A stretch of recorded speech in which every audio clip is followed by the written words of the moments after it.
Allez, étape 3, créer les calculs. Donc on continue la création de notre reporting étape par étape, toujours avec méthode. Et donc dans cette première partie, on va aborder la création de colonnes et de mesures. Alors dans des outils comme Power BI, en fait, il y a deux grandes manières d'effectuer des calculs. Il y a d'abord les manières qu'on appelle implicites, donc c'est les manières entre guillemets tableau croisé dynamique, c'est-à-dire qu'on se sert de l'éditeur de tableau pour faire des calculs. Donc par exemple, ici j'ai ma table des ventes et je peux très bien créer un tableau dans Power BI, calculer mois par mois la somme de mes ventes, c'est-à-dire la somme de ma colonne montant hors taxe. Et donc, ça me permet d'avoir un résultat, quelque part de faire effectuer à ce tableau croisé dynamique un calcul qui me retourne donc mon chiffre d'affaires. On peut aussi évidemment effectuer des calculs de manière explicite, c'est-à-dire en créant une mesure ou une colonne calculée, on y revient juste après, et donc en allant écrire des fonctions dans un éditeur pour définir des calculs.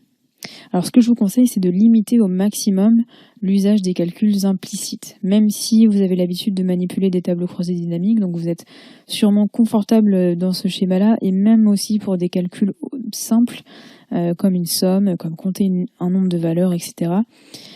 Pourquoi c'est important de limiter les calculs implicites? C'est parce que cette méthode explicite, elle a beaucoup d'avantages, notamment pour définir d'abord des mesures simples, sur lesquels ensuite on va pouvoir s'appuyer pour effectuer des calculs plus complexes. Voilà, donc justement, on va voir plus en détail comment créer des calculs explicites, pardon. Et donc rappelez-vous de ce beau tableau bien jaune, c'est pour vous réveiller. On a 4 types de calculs différents et donc dans cette première partie, on va s'attacher aux colonnes et aux mesures. Donc ces colonnes et ces mesures, elles sont définies par une librairie de fonctions. On utilise une librairie de fonctions qui s'appelle le DAX comme Data Analysis Expression. Et cette librairie de fonctions, elle est assez similaire à celle d'Excel, mais elle est beaucoup plus complète parce qu'elle est faite pour travailler sur plusieurs tables de données qui sont connectées via un modèle relationnel de données, ce qui n'est pas le cas d'Excel. Alors comment ça se passe, ce DAX? En fait, en DAX, c'est donc pour toutes les fonctions, sauf les fonctions en X, qu'on traitera plus tard. Mais pour toutes les fonctions, à chaque fois que Power BI effectue un calcul, en fait, il réalise 4 étapes dans une sorte de back-office, si vous voulez. D'abord, on va détecter les filtres, donc c'est-à-dire l'ensemble de lignes auxquelles le calcul s'applique. Ensuite, on va appliquer ces filtres, donc on va sélectionner cet ensemble de lignes, on va créer une espèce de table virtuelle. Et après, on va effectuer le calcul sur cet ensemble de lignes et enfin, on va pouvoir obtenir un résultat et l'afficher. Alors, c'est important de garder ces 4 étapes en tête parce que ça vous permet vraiment de bien découper ce qui se passe pour un calcul. Et c'est pratique notamment quand on fait des calculs assez compliqués et qu'on ne comprend pas le résultat ou en tout cas on veut le vérifier. Et donc, il faut découper son traitement en plusieurs petites étapes. Comme ça permet de comprendre les traitements qui sont effectués par le compileur DAX. Donc on va prendre un exemple. Si on veut calculer le chiffre d'affaires d'une activité et représenter son évolution au cours du temps, par mois par exemple, on va donc créer une mesure et non pas une colonne calculée parce que le chiffre d'affaires c'est calculé pour un ensemble de lignes et non pas ligne à ligne. Et on a à disposition une table des ventes dont les champs clés qui nous intéressent, c'est le nom, donc sous forme de produit ID de chacun des produits, parce qu'ici dans la table, donc on a une ligne, c'est une vente et c'est un produit. Donc si un client effectue un achat multiple, c'est-à-dire qu'il achète plusieurs produits à la même date, dans ce cas-là, on a plusieurs lignes. Et donc on a aussi à disposition la date, le mois de la vente et le montant hors taxe en euros. Et donc, on va pouvoir définir notre mesure, qui est très simple. C'est le chiffre d'affaires total, donc c'est-à-dire la somme des ventes de mon tableau, toutes lignes confondues. Donc, je vais faire ça dans Power BI. Donc, je reprends l'exemple de ma société qui vend du textile en ligne. J'ai ma table des ventes ici. Et donc, je vais créer un tableau. Donc, je vais mettre les différents mois de ma période. Alors, attention, il faut bien prendre le mois, le numéro de mois du calendrier. Pourquoi? Parce que c'est le calendrier qui sert de référentiel temps dans mon modèle. Bien sûr, j'obtiendrai le même résultat si j'ajoutais une colonne dans la table des ventes avec le numéro du mois, mais j'utiliserai pas tous les avantages d'un modèle relationnel. Parce que par exemple, si je voulais ensuite ajouter une colonne avec le nombre de retours, donc le nombre de retours qui n'est pas dans ma table des ventes, qui est du coup dans la table des retours, eh ben je pourrais pas évaluer cette mesure-là en fonction des mois, parce que justement les mois de ma table des ventes ne sont pas liés aux dates de ma table des retours. Il n'y a pas de lien direct entre ces deux tables-là. Donc vous voyez bien qu'ici, j'ai un total, mais je ne peux pas avoir un détail par mois. C'est impossible, il n'y a pas de lien. Donc il faut bien que je mette le mois de mon calendrier, et donc après, pour les deux mesures, je peux les évaluer en fonction de cette temporalité-là. Donc après, je vais créer ma mesure. Donc je vais sélectionner la table dans laquelle je veux classer ma mesure. Je clique depuis le ruban accueil sur créer une mesure. Donc j'ai aussi accès à ce bouton-là d'ailleurs dans l'onglet modélisation. Et donc je vais taper ma formule. Donc chiffre d'affaires égale somme du montant hors taxe de mes lignes de vente. Voilà. C'est une des fonctions très classiques. Je vais mettre le résultat en euros avec 2 chiffres après la virgule. Et donc, je vais pouvoir visualiser le résultat de cette mesure dans mon tableau. Donc, vous voyez que la mesure apparaît avec un petit symbole calculette dans mes champs. C'est ce qui permet de justement les identifier. Je vais pouvoir agrandir un petit peu le tableau des valeurs et on va regarder ce qui se passe dans Power BI avec cette mesure. Donc, on va se mettre dans le cas où on effectue le calcul sur le premier mois. Donc, la première étape, c'est que Power BI détecte le filtre à appliquer. Donc, le filtre à appliquer, il peut soit être défini dans ma formule, ce qui n'est pas mon cas ici parce que ma formule elle est vraiment relative à l'ensemble de mes lignes de vente. Je fais juste une somme sans filtre aucun. Ou alors elle peut être définie par le contexte de visualisation de la mesure. Donc là par contre c'est notre cas parce qu'on cherche à visualiser le résultat de notre mesure pour chaque mois. Donc deuxième étape, ici le filtre à appliquer c'est donc le premier mois, donc on l'applique et ça permet de sélectionner l'ensemble de lignes pour lesquelles le numéro de mois est en fait 1.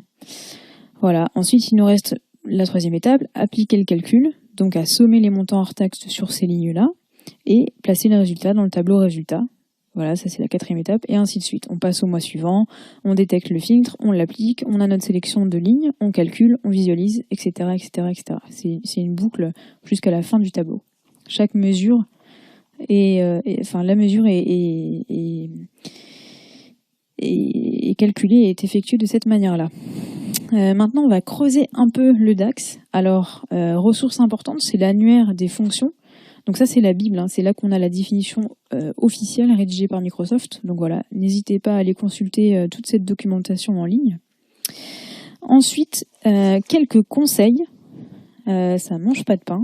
Alors, n'oubliez pas de jeter un œil sur votre checklist pendant que vous réalisez votre reporting, ça peut toujours vous aider.